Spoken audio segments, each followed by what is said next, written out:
최 부장님? 고깃집 빌딩 1층 경비실에 앉아 있던 저를 본 동기의 눈빛을 잊을 수가 없습니다. 30년 전 한국전력 입사 동기, 지금은 본사 상무로 승진해 청주 출장 온 친구였죠. 거래처 사람들과 고급 한우집 회식하러 들어오다 저를 본 겁니다. 민수야, 너 여기서 뭐 하는 거야? 당황하며 로비를 지나던 그의 발이 멈췄고 저는 경비 유니폼 입은 채 고개를 들 수가 없었습니다. 불과 10년 전만 해도 10억이 넘는 돈을 가진 여유로운 은퇴자였는데 어떻게 이렇게 됐을까요? 시작은 아주 작았습니다. 동기 모임에서 들은 송도가 제2의 강남이야라는 한마디, 그리고 우리도 이 정도는 누릴 자격 있어라는 착각, 그게 전부였습니다. 도대체 제게 무슨 일이 있었던 걸까요? 시청 전 구독과 좋아요를 누르시면 로또에 당첨되는 행운이 올 수 있습니다. 그리고 지금 어디에서 시청하고 계신지 댓글로 남겨주세요. 여러분의 이야기도 듣고 싶습니다. 그럼 지금부터 시작되는 이야기 속으로 함께 들어가 볼까요? 안녕하세요. 저는 최태원입니다. 올해 나이 67, 아내는 62입니다. 지금 저희 부부는 월세 원룸에서 살고 있습니다. 저는 빌딩 경비를, 아내는 마트 계산원 일을 하고 있죠. 10년 전만 해도 상상도 못했던 일입니다. 30년 전으로 돌아가 보겠습니다. 저는 한국전력에 입사했습니다. 지방국립대 전기공학과를 졸업하고 공기업에 들어간 거였죠. 아내와는 맞선으로 만났습니다. 소개팅 자리에서 처음 봤을 때 참 순박해 보이더라고요. 전업주부로 평생을 살아온 사람입니다. 결혼하고 아이 둘을 낳았습니다. 큰아들 현규, 둘째 딸 유리. 저희 부부의 목표는 명확했습니다. 아이들 대학까지 보내고 노후를 준비하자. 그래서 정말 악착같이 살았습니다. 월급의 반 이상을 무조건 저축했어요. 아내가 가계부를 썼는데 정말 꼼꼼했죠. 외식은 1년에 몇 번 안 했습니다. 명절이나 생일 때만 했어요. 옷은 백화점 세일 때만 샀고 차는 중고차를 오래오래 몰았습니다. 주말이면 도시락을 싸서 공원에 갔습니다. 아이들이 놀이공원 가자고 하면 미안했지만 근처 산으로 데려갔죠. 나중에 크면 이해할 거야. 아빠가 노후 준비해야 너희들 짐 안 되잖아. 그렇게 말했습니다. 친구들이 골프 치러 가자고 해도 거절했어요. 나는 그럴 여유 없어 회식 자리도 2차는 빠졌습니다. 택시비 아끼려고 버스 막차를 타고 집에 왔죠. 아내도 마찬가지였습니다. 친구들이 명품 가방 들고 다닐 때도 시장에서 산 가방을 들었어요. 그렇게 30년을 살았습니다. 한국전력 생활을 마치고 정년퇴직을 했어요. 퇴직금을 받았습니다. 적지 않은 돈이었죠. 아내는 전업주부였지만 그동안 악착같이 모아둔 적금과 예금이 있었습니다. 그리고 충북 지역에 있던 작은 아파트 한 채 합치면 꽤 큰 돈이었습니다. 퇴직 날 동료들이 말했어요. 태원 씨, 진짜 잘 준비하셨네요. 부럽습니다. 저도 뿌듯했습니다. 30년을 허리띠 졸라매며 산 보람이 있었으니까요. 집에 돌아와 아내와 통장을 확인했습니다. 이자만으로도 연 수천만 원은 나왔어요. 연금까지 합치면 넉넉했습니다. 충분했습니다. 아내가 말했어요. 여보, 이제 우리 좀 살아도 되지 않을까? 저도 고개를 끄덕였습니다. 그래, 30년 고생했으니 이제 우리 인생 즐기자. 그날 저녁 오랜만에 좋은 식당에 갔습니다. 고급 레스토랑은 아니었지만 그래도 평소보다는 비싼 곳이었죠. 맛있었습니다. 아내가 웃으며 말했어요. 이런 게 행복이구나. 저도 웃었습니다. 앞으로 자주 오자. 우리 자격 있어. 그게 시작이었습니다. 돌이킬 수 없는 추락의 시작이었죠. 그때는 몰랐습니다. 30년을 모은 돈이 10년도 안 돼서 사라질 줄은요. 은퇴 후 처음 몇 달은 정말 행복했습니다. 30년간 아침 일찍 출근하던 습관이 하루아침에 사라지니 어색했지만 금방 적응했어요. 아침에 일어나서 산책도 하고 낮에는 TV도 보고 그렇게 지냈죠. 아내가 말했습니다. 여보, 우리 여행 한번 가볼까? 저는 조금 망설였어요. 여행? 비싸지 않아? 아내가 웃었습니다. 우리 이만큼 모았는데 이 정도는 괜찮지 않아? 맞는 말이었습니다. 30년을 모은 돈에서 조금 쓰는 거니까요. 그래서 국내 여행을 갔습니다. 제주도였어요. 3박 4일 일정이었죠. 비행기를 타고 가서 렌터카를 빌리고 좋은 호텔에 묵었습니다. 물론 최고급은 아니었지만 그래도 괜찮은 곳이었어요. 제주도 바다를 보며 생각했습니다. 이게 인생이구나. 30년을 고생한 보람이 있네. 아내도 행복해했어요. 오랜만에 둘이서만 여행하니 신혼 때 생각도 나더라고요. 돌아오는 길에 아내가 말했습니다. 다음엔 어디 갈까? 저도 웃으며 대답했죠. 천천히 생각해보자. 시간은 많으니까. 그때만 해도 정말 여유로웠습니다. 통장에 돈은 넉넉했고 연금도 나오고 건강도 괜찮았으니까요. 우리는 잘 준비했어. 걱정 없어. 그렇게 믿었습니다. 하지만 그게 착각이었습니다. 큰 착각이었죠. 은퇴하고 몇 달이 지났을 때였습니다. 한국전력 입사 동기들한테서 연락이 왔어요. 태원아, 오랜만에 모이자. 동기 모임이었죠. 30년 넘게 함께 일했던 사람들이니까 반가웠습니다. 모임 장소는 시내 한복판에 있는 고급 한식당이었어요. 들어가는데 입구부터 뭔가 달랐습니다. 주차장에 차들이 쭉 세워져 있더라고요. BMW, 벤츠, 제네시스 최고급 모델들이었죠. 저는 10년 넘은 중고차를 몰고 왔는데 갑자기 주눅이 들었습니다. 룸으로 들어갔어요. 동기들이 먼저 와 있었습니다. 야, 태원이 왔네? 반갑게 맞아주더라고요. 자리에 앉았는데 분위기가 예전과 달랐습니다. 다들 정장을 말끔하게 차려입고 비싼 시계를 차고 있었어요. 술을 따르며 이야기가 시작됐습니다.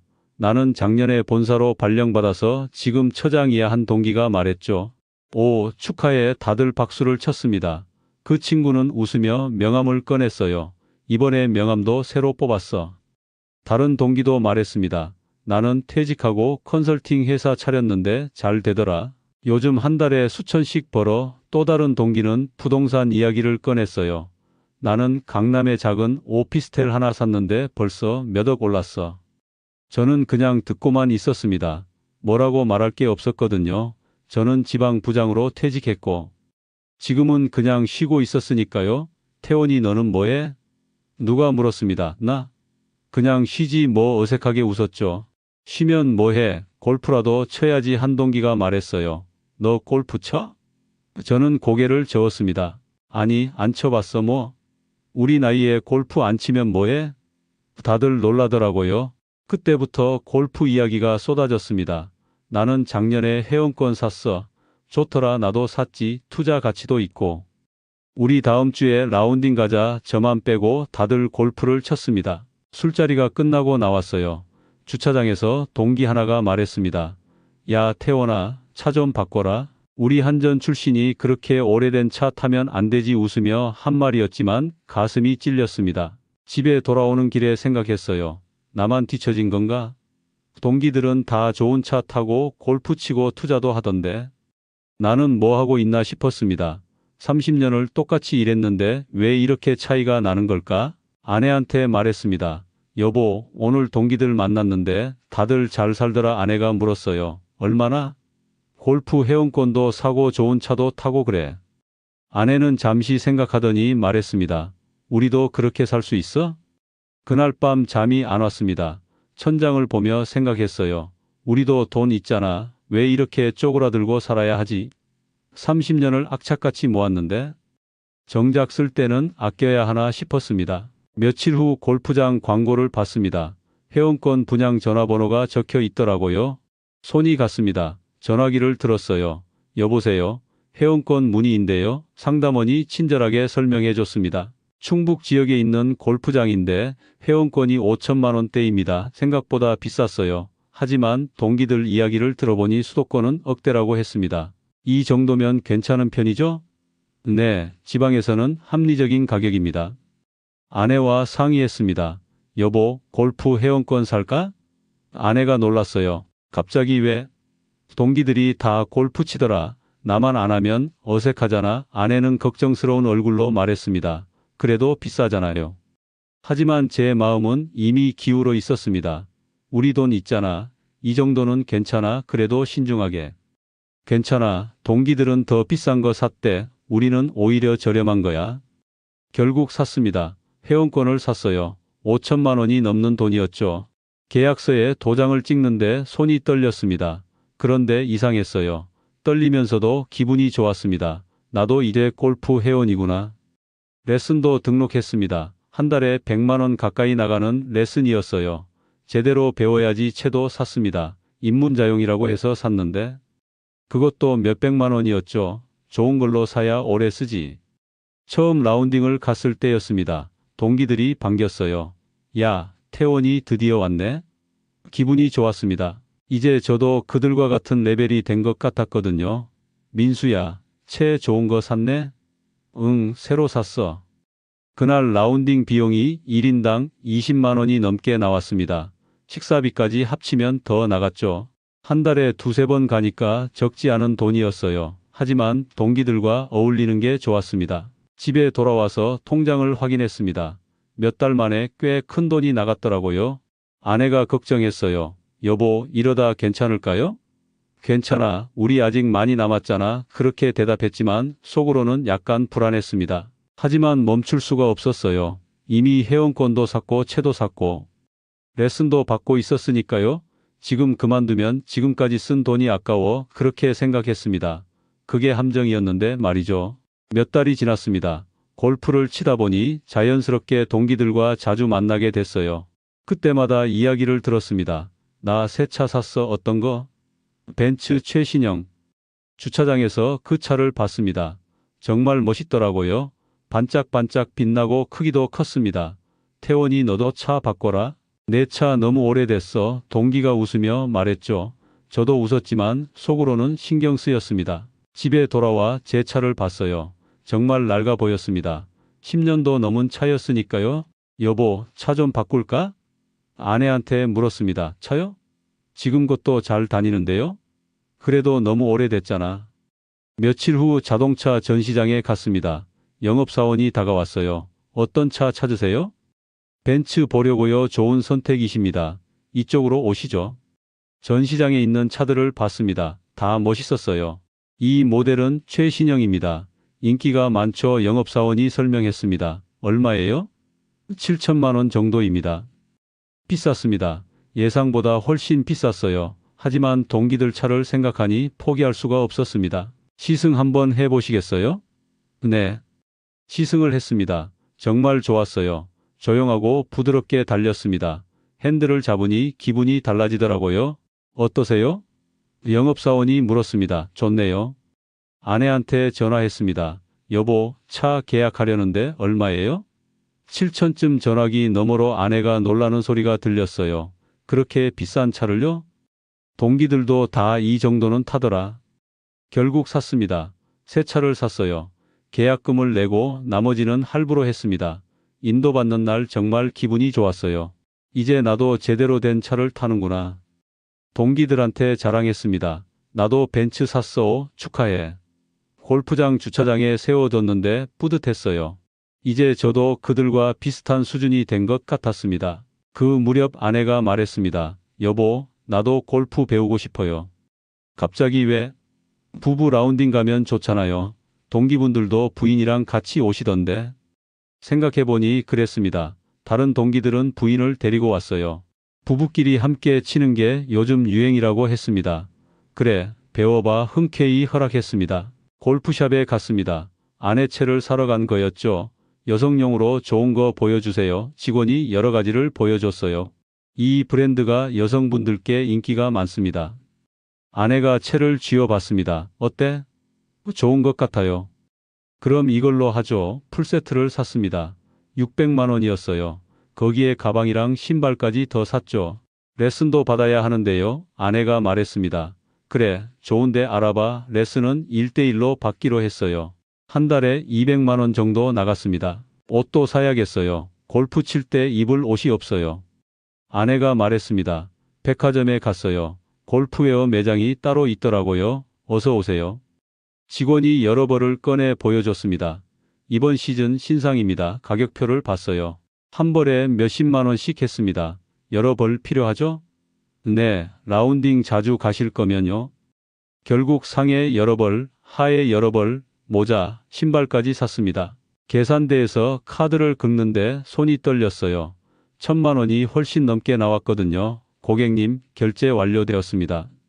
집으로 돌아오는 차 안에서 아내가 말했습니다.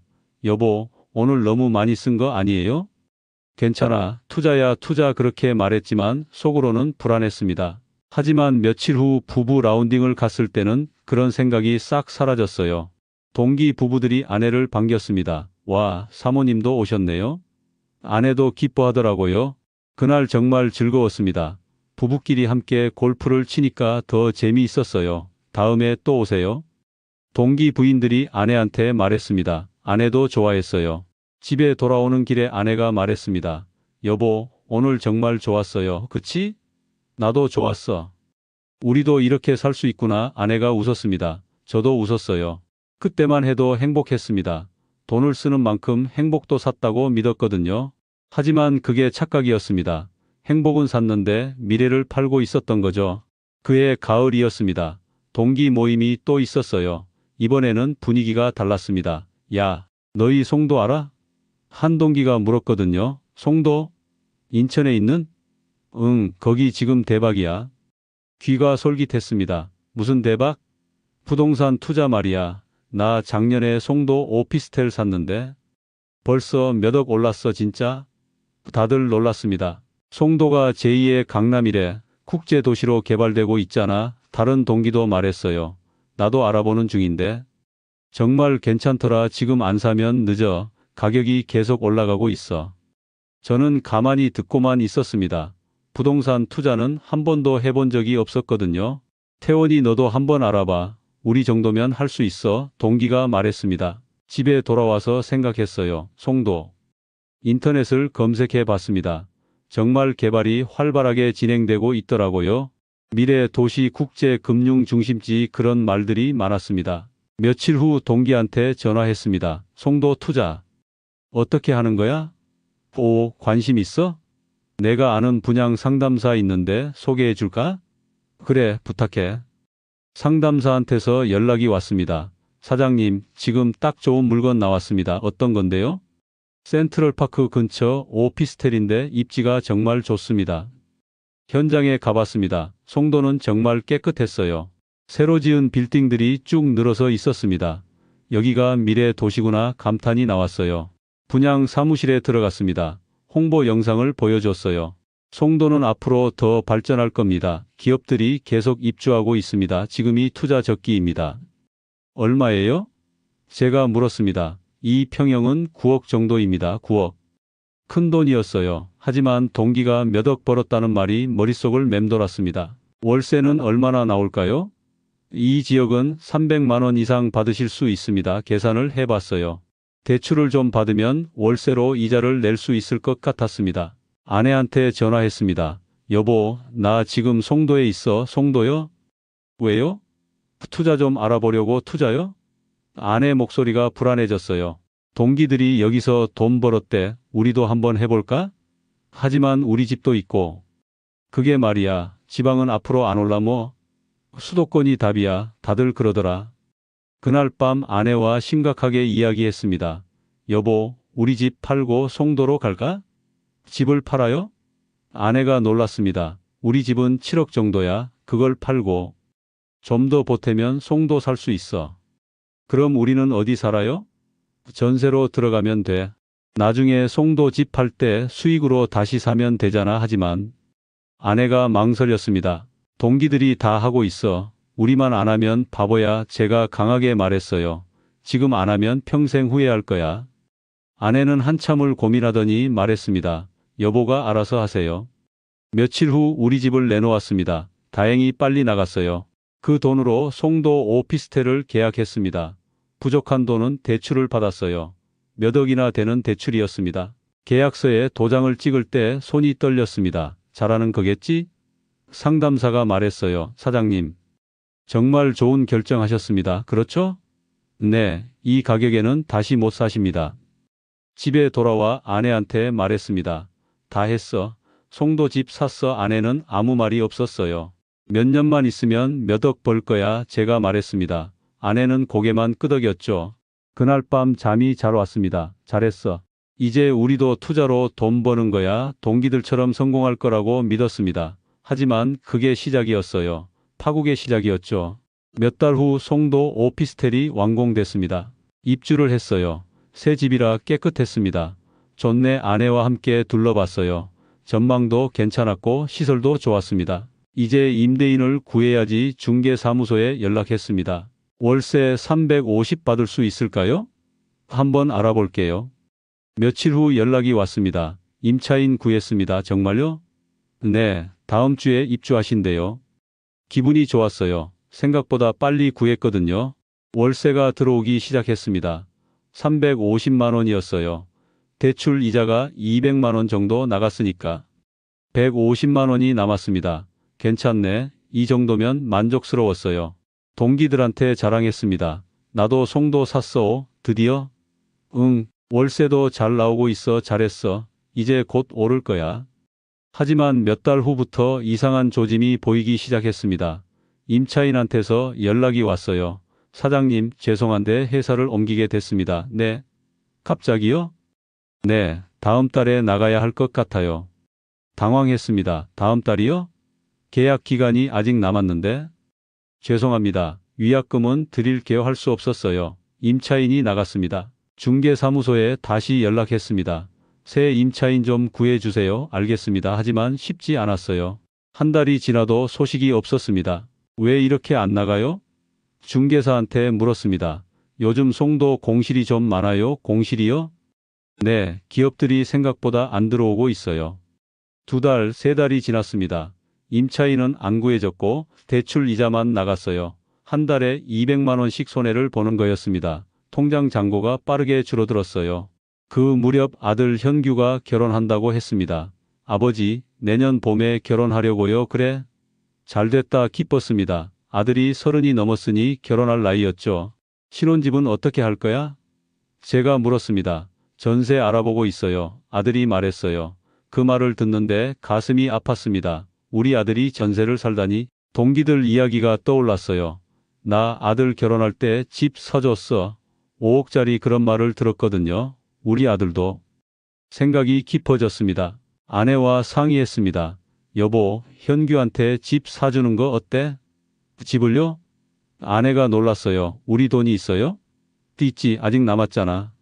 하지만 송도에서 돈이 계속 나가고 있잖아요. 아내가 걱정했습니다. 곧 임차인 구하면 돼. 그게 언제인데요? 괜찮아. 아들 평생에 한 번인데. 결국 결정했습니다. 아들한테 3억을 주기로요. 남은 돈에서 꺼낸 거였습니다. 아버지, 괜찮으세요? 아들이 걱정했어요. 괜찮아. 아버지가 평생 너한테 해준 게 뭐가 있냐? 결혼식도 저희가 치러줬습니다.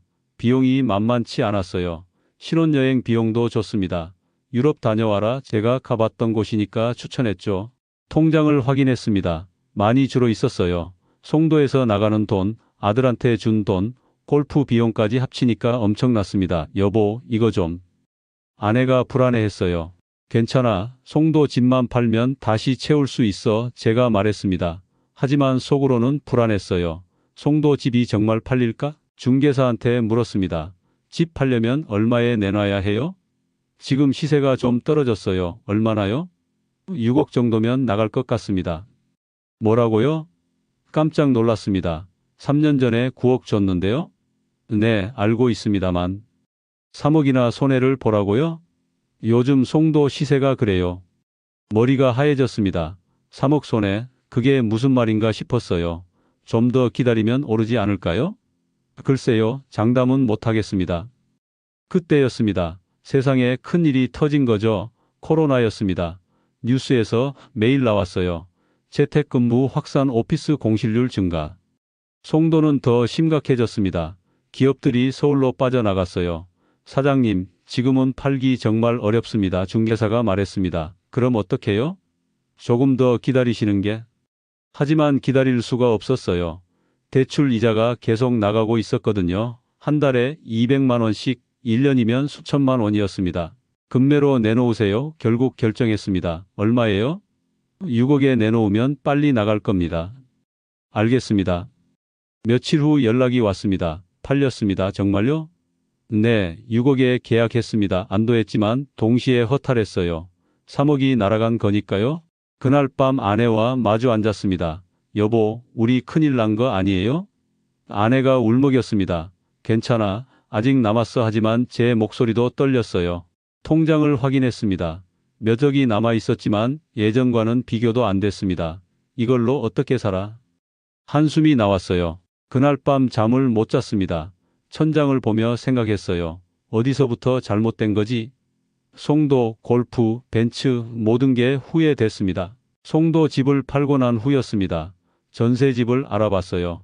남은 돈으로는 원래 살던 곳만큼 좋은 데를 구할 수가 없었습니다. 여보, 조금 작은 데로 가야 할 것 같아요.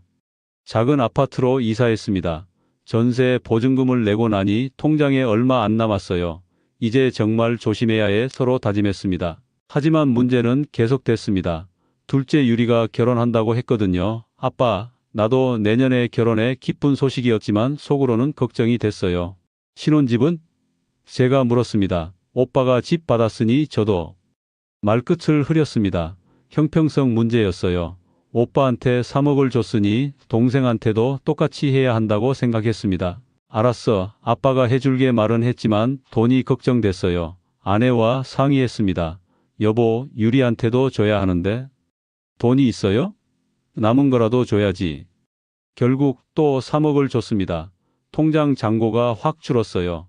결혼식 비용도 냈습니다. 딸 결혼인데 아낄 수 없지 그렇게 생각했어요. 모든 게 끝나고 통장을 확인했습니다. 얼마 안 남아 있었어요. 여보, 이제 정말. 아내가 울었습니다. 저도 막막했습니다. 그 무렵 전세집 주인한테 연락이 왔습니다. 사장님, 집을 팔아야 할 것 같아요. 네. 죄송한데 몇 달 안에 나가주실 수 있으세요? 당황했습니다. 갑자기요? 네, 급하게 돈이 필요해서요. 전세금은 돌려받을 수 있죠? 그게 집을 팔아야 드릴 수 있을 것 같아요. 불안해졌습니다. 전세 사기 이야기를 들어본 적이 있었거든요. 집은 언제 팔 건데요? 최대한 빨리 내놓을게요. 하지만 확신이 없어 보였어요. 결국 그 집도 나와야 했습니다. 하지만 전세금을 제때 못 받았어요. 조금만 기다려 주세요. 주인이 계속 미뤘습니다. 몇 달을 기다렸지만 돈은 안 들어왔어요. 할 수 없이 월세로 이사했습니다. 보증금이 적게 드는 원룸이었어요. 월세는 50만 원, 넓이는 정말 좁았습니다. 우리가 여기서 살아야 하나? 아내가 울었어요. 이사 날 짐을 정리했습니다. 원룸이 작아서 짐의 절반을 버려야 했어요. 이것도 버려야 해요? 아내가 물었습니다. 어쩔 수 없어. 공간이 없잖아. 30평대 아파트에서 살다가 원룸으로 온 거였습니다. 침대 하나, 작은 냉장고, 옷장 하나가 전부였어요. 이게 우리 집이야. 한숨만 나왔습니다. 통장을 다시 확인했습니다. 거의 바닥이었어요. 월세 내고 생활비 쓰면 금방 떨어질 것 같았습니다. 여보, 우리 일해야 할 것 같아. 일을요? 아내가 놀랐습니다. 우리 나이에? 선택의 여지가 없어 제가 65, 아내가 60이었습니다. 일자리를 알아보기 시작했습니다. 쉽지 않았어요. 나이가 많으니까 받아주는 데가 없었습니다. 경력이 어떻게 되세요? 한국전력에서 30년. 아, 그런데 연세가. 한 달 넘게 찾아다녔습니다. 경비, 청소, 주차 관리 다 지원했어요. 제발 뽑아주세요. 간절했습니다. 결국 경비 일자리를 구했습니다. 빌딩 경비였어요. 월급은 180만 원. 감사합니다. 정말 감사합니다. 고개를 숙였습니다. 첫 출근 날이었습니다. 경비 유니폼을 받았어요. 옷을 입고 거울을 봤습니다. 초라한 노인이 서 있었죠. 이게 나야? 눈물이 났습니다. 아내도 일자리를 구했습니다. 마트 계산원이었어요. 시급으로 받는 거였죠. 하루 5시간씩 일할 거예요. 아내가 말했습니다. 60이 넘은 나이에 처음 일을 나가는 거였습니다. 여보, 미안해 제가 말했어요. 괜찮아요. 우리 힘내요. 아내가 억지로 웃었습니다. 통장 잔고는 거의 바닥났고 매달 빠듯하게 살았습니다. 월세 50만 원, 관리비 10만 원, 식비 70만 원, 교통비 20만 원, 병원비 30만 원, 통신비 10만 원, 저희 둘이서 번 돈으로 딱 맞았어요. 저축은 꿈도 못 꿨습니다. 한 달에 몇만 원이라도 남기려고 노력했지만 쉽지 않았어요. 갑자기 나가는 돈이 있으면 적자가 났습니다. 아들한테 연락이 왔습니다. 아버지 괜찮으세요? 응, 괜찮아. 거짓말이었죠. 제가 매달 좀 드릴게요. 아니야. 너희도 살기 힘들잖아. 하지만 아들이 고집했습니다. 50만 원씩 드릴게요. 자식한테 손 벌리는 부모가 된 거였어요. 눈물이 났습니다. 딸도 유학을 중단하고 돌아왔습니다. 아빠, 제가 이래서 도와드릴게요. 유리야, 너 공부.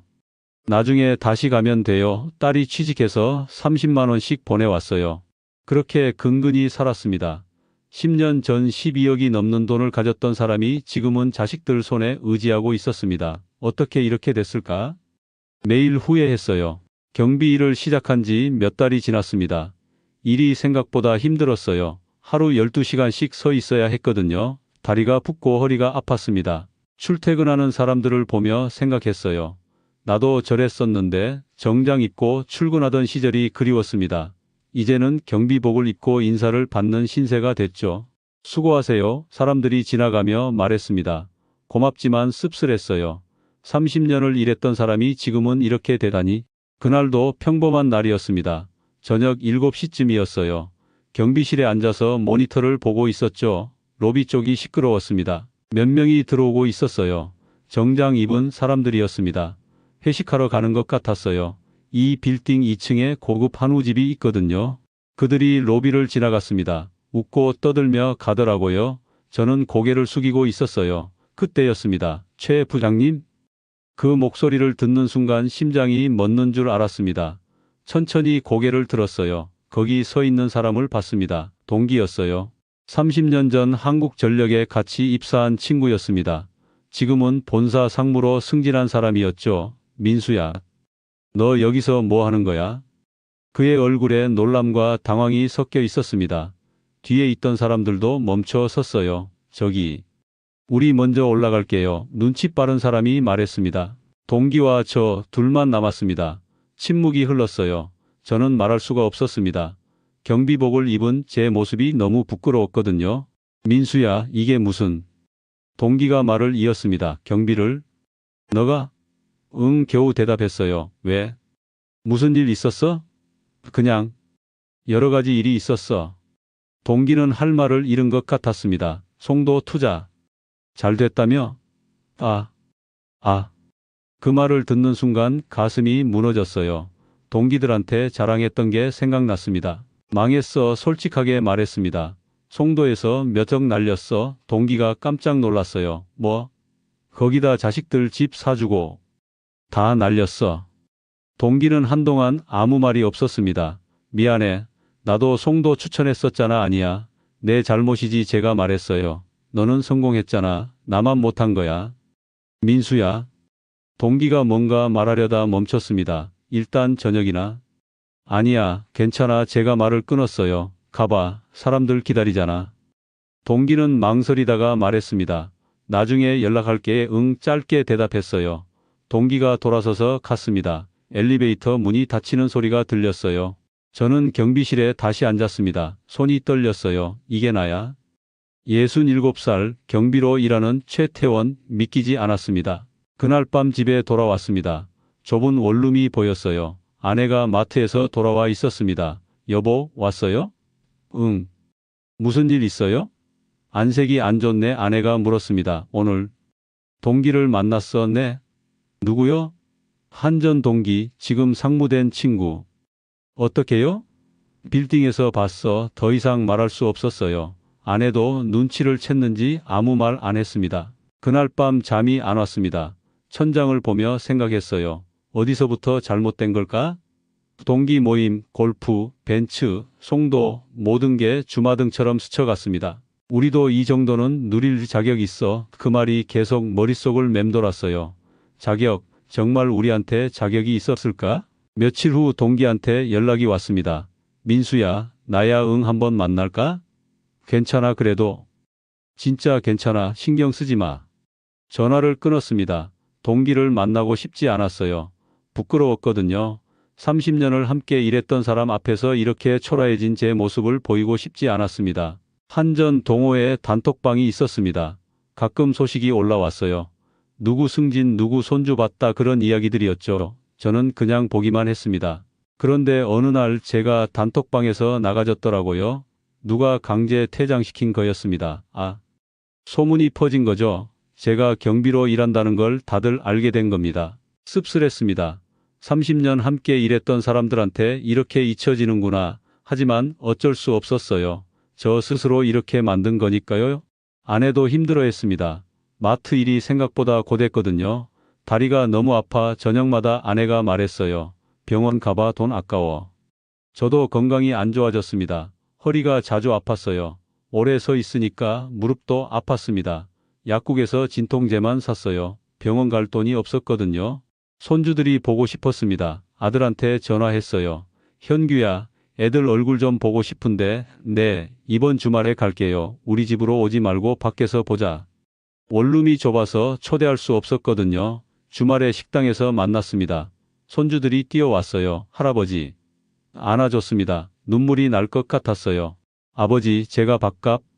아들이 계산하려고 했습니다. 아니야, 할아버지가 아버지 편하게 계세요. 결국 아들이 계산했어요. 자식한테 밥값도 못 내는 아버지가 된 거였습니다. 돌아오는 길에 아내가 말했어요. 여보, 우리 정말 더 이상 말을 잇지 못했습니다. 매일이 후회였습니다. 왜 그랬을까? 왜 절제하지 못했을까? 하지만 후회해도 소용없었어요. 시간은 되돌릴 수 없으니까요. 지금 저는 67입니다. 경비 일을 시작한 지 5년이 됐어요. 아내는 62, 마트 계산원 일을 계속하고 있습니다. 매일 아침 6시에 일어납니다. 경비실로 출근하죠. 사람들이 수고하세요 하고 지나갑니다. 이제는 익숙해졌어요. 아내도 여전히 일합니다. 요즘 다리가 많이 아프다고 해요. 병원 가봐 괜찮아. 참을만해. 돈이 아까워서죠. 통장에는 여전히 돈이 없습니다.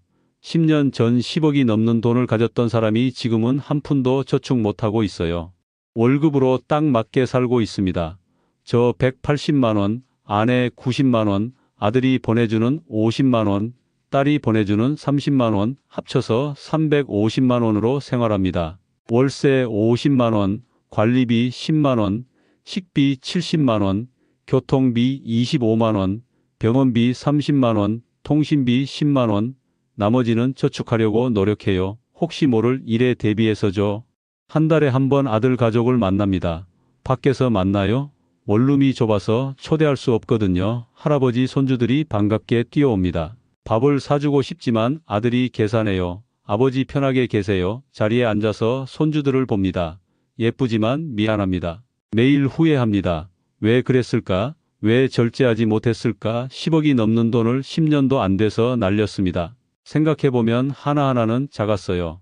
골프 회원권, 벤츠, 아내 골프용품, 유럽 여행, 송도 투자, 자녀 지원, 그때는 이 정도는 괜찮아라고 생각했죠. 하지만 모이니 엄청난 금액이었습니다. 오늘만 특가 한정 수량 지금 아니면 손해 그런 말들에 속았어요. 아니, 속고 싶었는지도 몰라요.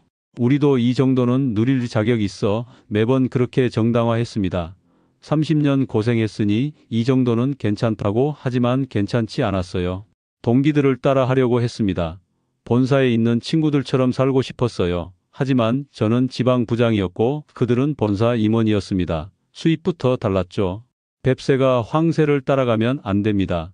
제 그릇에 맞게 살았어야 했어요. 하지만 그때는 몰랐습니다. 체면 때문에 무리했죠.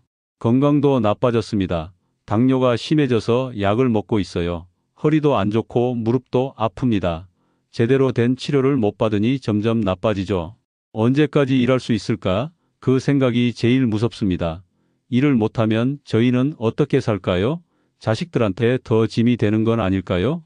밤에 잠이 안 올 때가 많습니다. 천장을 보며 생각해요. 만약 다시 돌아간다면? 10년 전으로 돌아간다면 절대 여행 안 갑니다. 골프도 안 배웁니다. 동기들이 뭐라고 하든 안 합니다. 벤츠도 안 삽니다. 중고차 그냥 타고 다닙니다. 송도 투자도 절대 안 합니다. 제2의 강남 그런 말 절대 안 믿어요. 자녀한테도 계획적으로 줍니다.